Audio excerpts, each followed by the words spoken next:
Bien. Alors, ce tracé qui sert de masque vectoriel, il est complètement indépendant du premier tracé qui a servi à le faire. On peut le modifier, et c'est ce qu'on va faire ici. On va aller modifier ce tracé. Pourquoi? Ben, pour dessiner la forme des vitres, par exemple, pour que ça fasse des trous. Donc, avec la plume, pendant que vous êtes en train de travailler sur ce tracé, vous allez pouvoir aller faire la forme intérieure des vitres ici avec la plume. Alors on est en option opération booléenne exclure. C'est des choses qui peuvent se changer par la suite, ça. Mais en tout cas, c'est ce qu'il nous faut. Là où deux tracés vont se superposer, ça va faire un trou. Et donc je vais faire le tracé de la vitre au même endroit que le tracé de la voiture. Il va complètement se superposer, donc il va faire un trou normalement. Et on est bien dans exclure des formes. Alors j'y vais rapidement. Clic, clic, clic et glisser. Touche CTRL, ajuster. Vous voyez que ça fait un trou, hein, petit à petit. Bon, faites ça rapidement. Alors c'est vrai que c'est pas évident avec le... oui, il y a quelque chose qui a changé dans Photoshop CC 2015. On n'arrive plus à désactiver le tracé et malgré tout travailler sur lui. Ça, c'est assez ennuyeux. C'est assez ennuyeux.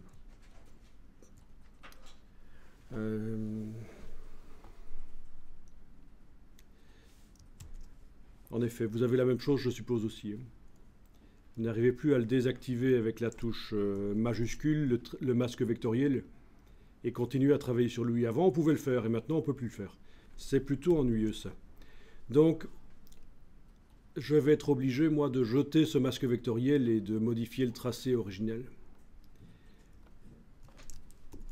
Vous vous souvenez qu'on avait déjà fait ça sur les masques de fusion, le désactiver, mais malgré tout arriver à dessiner au pinceau sur lui. Eh bien, avant, dans Photoshop, on pouvait désactiver aussi le masque vectoriel et continuer à le travailler. Mais ça n'a plus l'air d'être possible, et ça m'ennuie beaucoup. Donc je vais jeter le masque ici. Je prends le masque, je le mets à la corbeille, supprimer le masque vectoriel, OK, et je vais modifier le tracé 1. C'est là-dedans que je vais aller faire, dans la vignette du tracé 1. Avant de le transformer en masque vectoriel du groupe, je vais aller dessiner la forme des vitres, vite fait. Voilà, c'est quand même plus pratique quand on voit l'image derrière. Comme je vous avais dit, je fais ça très vite ici.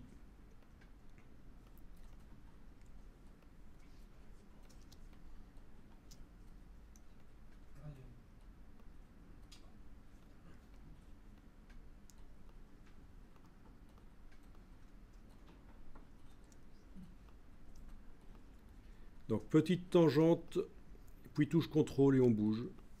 Petite tangente, touche CTRL et on bouge.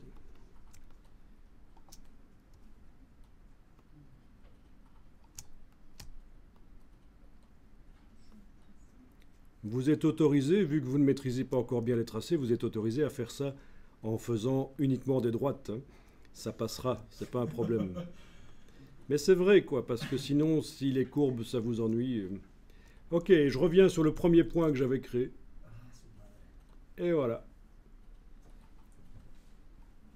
Alors, on voit déjà sur la vignette que ça va faire un trou. Donc c'est parfait.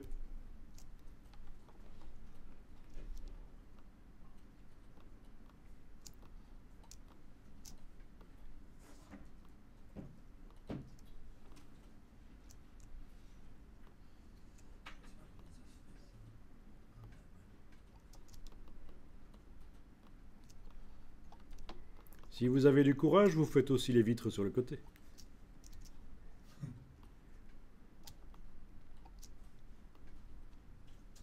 Et on peut toujours retoucher Le tracé, ouais, le premier qu'on avait fait. ça c'est le premier qu'on a fait. Hein, parce que j'ai annulé le masque sur le groupe.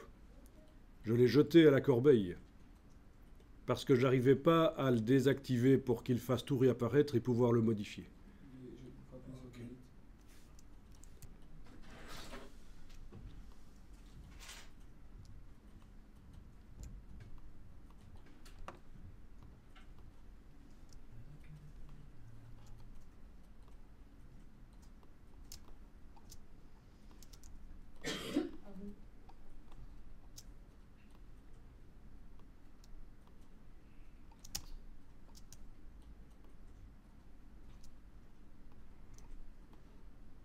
Alors vous pouvez apprendre à votre neveu à faire ça, comme ça vous pourrez le payer 3 € de l'heure pour le faire ça. Non? Ça dépend combien de il va mettre. Ça va peut-être descendre à 2. Pourquoi le payer si c'est le mieux? Oui, pourquoi payer si c'est le neveu? C'est vrai, il peut faire ça gratos. Pour son mon oncle.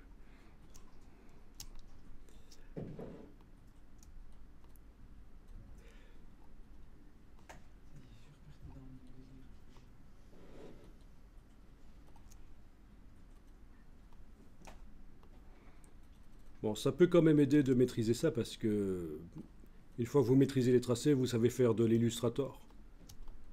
Et vous savez faire de la 3D. Les courbes de Bézier, on les retrouve dans plein d'endroits en infographie.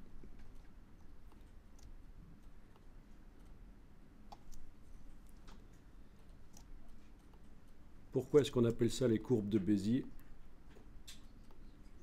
C'était fait près de Béziers. Eh oui, près de Béziers, exactement. Non, je rigole.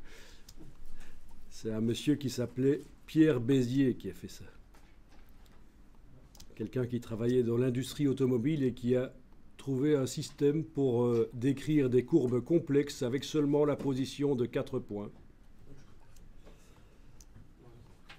Donc avec 2 points d'ancrage et les 2 poignées de tangente au milieu, on arrive à décrire une courbe complexe. Waouh.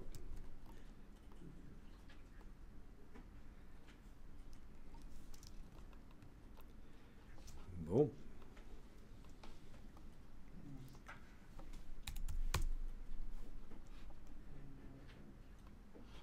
Vous voulez voir la tête de votre bourreau? Qui appelle-tu notre bourreau? Ben, Pierre Bézier, le voilà. C'est lui qui nous a bien biaisé.